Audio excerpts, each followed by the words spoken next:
நீங்க ஒருபோதாவது யோசிச்சிருக்கீங்களா? நோவா பேழை கட்டும்போது அவர் எதற்காக தயார் செய்யப்பட்டார்? வெள்ளத்துக்காகவா? இல்ல, மழையே வராத அந்த நீண்ட நாட்களுக்காக. ஆமா, அந்த காலத்துல எல்லாமே சாதாரணமா தான் இருந்தது. வானம் தெளிவாக இருந்தது. மழைன்னு ஒருத்தரும் பார்த்ததே இல்ல. ஆனா, ஒரு இடத்துல மட்டும் ஒரு விசித்திரமான விஷயம் நடந்துகிட்டு இருந்தது. ஒரு பெரிய பேழை கட்டப்பட்டுகிட்டு இருந்தது. மரப்பலகை மேல மரப்பலகை, ஆணி மேல ஆணி. ஆண்டுகள் கடந்து போச்சு.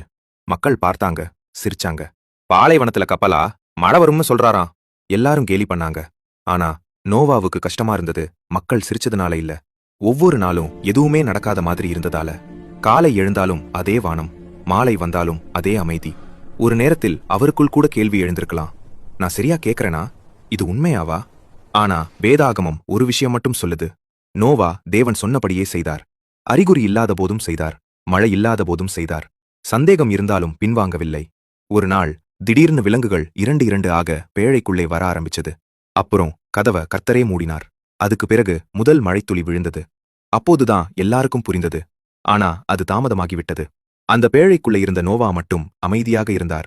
ஏன்னா அவர் வெள்ளத்துக்காக மட்டும் தயாராகவில்லை, தேவனுடைய நேரத்துக்காக வாழ்ந்தார். இந்த கதையில நமக்கு ஒரு ஆழமான உண்மை இருக்கு.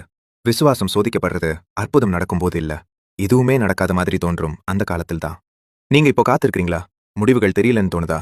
நினைச்சுக்கோங்க, தேவன் அமைதியாக இருந்தாலும் அவர் வேலை செய்து கொண்டிருக்கிறார். இந்த மெசேஜ் உங்க மனசை தொட்டிருந்தா கமெண்ட்ல எழுதுங்க. தேவனுடைய நேரத்தை நான் நம்புகிறேன். இந்த நம்பிக்கை இன்னொருவருக்கும் தேவைப்படலாம்.